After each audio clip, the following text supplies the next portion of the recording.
இந்த வாட்டி என்னை ஒரு சினிமா மேடைக்கு கூப்பிட்டு பேச வைக்கும்போது உண்மையிலேயே எனக்கு கொஞ்சம் வெக்கமாக இருக்குது, ஷையாக இருக்குது. நீங்கள் இங்கே இருக்கணுமா நான் அப்படின்னு எனக்கு இருக்குது. இருந்தாலும் சண்முக பாண்டியன் ஒரு அண்ணன் இருக்கிறதுனால அப்பா எப்பயுமே சொல்லுவார், அண்ணன் தம்பிக்கு எப்பயும் ஒற்றுமையாக இருக்கணும்ன்ட்டு. எங்கள் அப்பாவோட வார்த்தைக்கு மதித்து அதனால் இன்றைக்கி வந்து என் தம்பிக்கு ஒரு சப்போர்ட்டாக இருக்கணும்னு இதை வந்திருக்கேன். படைத்தலைவன் படம் ஆரம்பத்துலேருந்து கதை கேட்கறதுலேருந்து நம்ம பார்த்திபன் சார் இருக்கட்டும், அன்பு சார் இருக்கட்டும், எல்லாரும் வந்து கதை சொல்கிறதுலேருந்து நானும் தம்பியும் இந்த கதைகள் கேட்டிருக்கோம். உண்மையிலேயே ஒரு நல்ல படம், நல்ல கதை. படைத்தலைவன் நிச்சயம் எல்லாரும் சொல்கிற மாதிரி தமிழ் சினிமாவில் ஒரு மிகப்பெரிய ஒரு ஆக்ஷன் ஹீரோவை இன்ட்ரடியூஸ் பண்ணுற ஒரு படமாக படைத்தலைவன் இருக்கும்.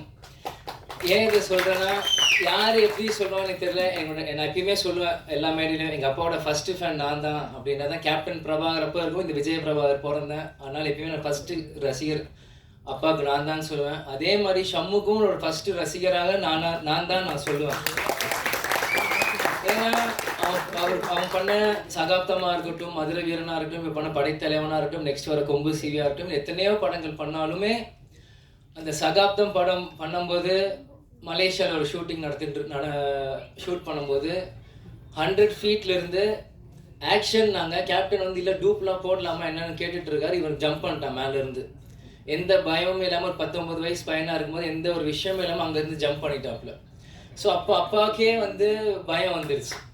என்ன நீ பார்த்து குதிச்சிட்ட, நான் டூப் போடலாம், ஏதாச்சும் ரோப் கட்டலான்னு நீ பார்த்து தைரியமாக குதிச்சிட்ட அப்படின்னும் போது ஷம்மு சொன்னாப்புல, கருப்பணியில பார்த்த ஹெலிகாப்டர் நீங்கள் ரோப்பே இல்லாமல் தொங்கிட்டு வந்தீங்களே,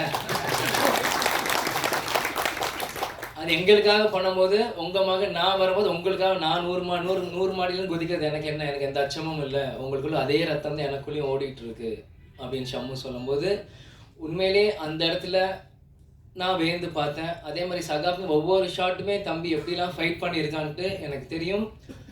கேப்டன் எங்கேயும் போல, அவர் படத்தில் நீங்கள் பாருங்கள், கேப்டன் திரையில் தெரிவார்.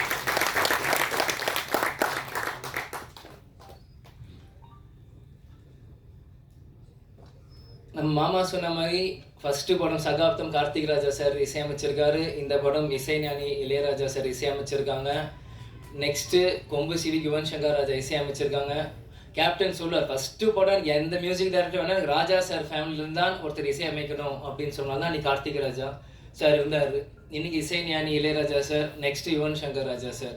இது ஒரு பிளெஸ்டாக தான் நான் பார்க்குறேன். ஏன்னா இளையராஜா சார் வந்து சத்ரியனாக இருக்கட்டும், எத்தனையோ பிஜிஎம் கேப்டனுக்கு போட்டு இன்றைக்கும் நம்மளுக்கு அந்த இன்ஸ்டாகிராமில் ரீல் பார்க்கும், இன்றைக்கும் நம்மளுக்கு நரம்பு முறுக்கி ஏறும். ஜிம்முக்கு போகிறப்போ அந்த சத்ரியன் பிஜிஎம் கேட்டு தான் இன்றைக்கும் நம்ம போவோம்.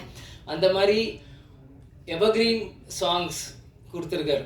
இன்னைக்கு அடுத்த தலைமுறையாக வர சண்முக பாண்டியனுக்கு அவர் கொடுக்கறது வந்து எனக்கு ஒரு பிளெஸ்டான ஒரு விஷயமா நான் பார்க்குறேன். அதே மாதிரி இந்த மேடையில் இருக்கும் எல்லாருமே என்னோட சீனியர்ஸ். எனக்கு என்ன பேசுறதுன்னு தெரியல, அதனால் அவங்க எல்லாருக்கும்